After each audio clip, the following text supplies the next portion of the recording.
Welcome to today's 5-minute Bible study in the Gospel of John. We're still in John chapter 10. Today we're starting to read at verse 16. Now what we've seen so far in chapter 10 is Jesus talking to the people about his being the good shepherd. I am the good shepherd. My sheep hear my voice, Jesus said, and they follow me. He also said, I'm the gate for the sheep. Those who enter through me will be saved and find life. It's been a powerful discussion.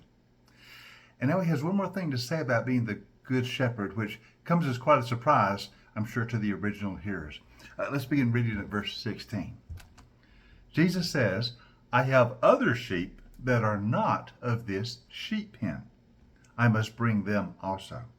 They too will listen to my voice, and there will be one flock and one shepherd. Now the reason my Father loves me is that I lay down my life, only to take it up again. No one takes it from me, but I lay it down of my own accord. I have authority to lay it down and authority to take it up again. This command I have received from my Father. Now see, once again, Jesus is telling them that the good shepherd will lay down his life for the sheep. He provides eternal life for us by laying down his life for us. Of course, he's referring to the cross and his atoning death on the cross for us. Notice he says, no one takes my life. I give it.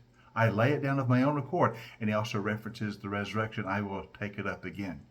So here prophetically, Jesus is talking about how the shepherd will give his life on the cross for the sheep, and how he will rise again and open the way to eternal life for all of those who hear the voice of the shepherd and who follow him. That's quite clear. Now, I'm sure those who first heard could not fully understand what he's talking about. It's prophetic, but after the resurrection, they'll be able to see. But he also refers to sheep of another pen, and this must have come as a great surprise to them. I have other sheep that are not of this sheep pen. Now, what's he referring to? Remember, he's talking to those who are Jewish, those who are the descendants of Abraham, those who are Israel. And they really don't think of the Gentiles as being part of the flock of God. Now, Gentiles could become Jews. They could convert to Judaism. That is possible. But that's the only way they can be included, so the thinking goes. But Jesus is saying, no, I have come for all men. You see, the whole biblical story is God chose the children of Israel, the descendants of Abraham, to be his people, through whom the Messiah would come and would reclaim all peoples. Jesus is making that clear. I have come among the people of God, the life of Israel, the Jewish people. I've come to redeem them, but also I've come to bring all peoples in. I've come to bring the Gentiles back to the fold of God. So those are the other sheep. They will come in as well. When the gospel goes to them, they will recognize me as the Messiah. I will bring them in. And from both Jew and Gentile, I will make one flock. There will be one flock, and there will be one shepherd.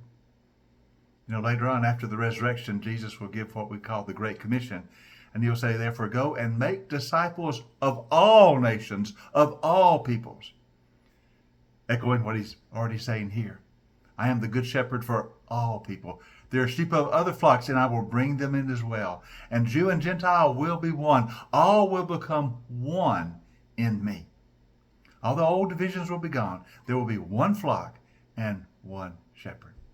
So Jesus' ministry, Jesus' mission was not just to the Jewish people. It was to all the world. It began among the Jewish people. And then it is to extend to all peoples, for all will become one flock. Remember in the book of Romans, Paul, the Apostle Paul would talk about this. He would say the gospel is for all nations. It goes first to the Jew and then to the Gentile. That's the chronological order. So Jesus came among the Jews, because he was a Jew, to bring them the salvation of God. He is the Messiah.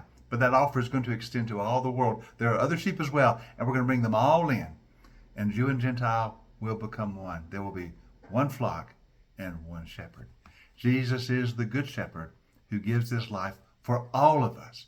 And all who will believe, become part of the one flock, the one people of God with the one shepherd. Jesus is the Good Shepherd for us all. Hope you join us tomorrow for our next session in our 5-minute Bible study in the Gospel of John.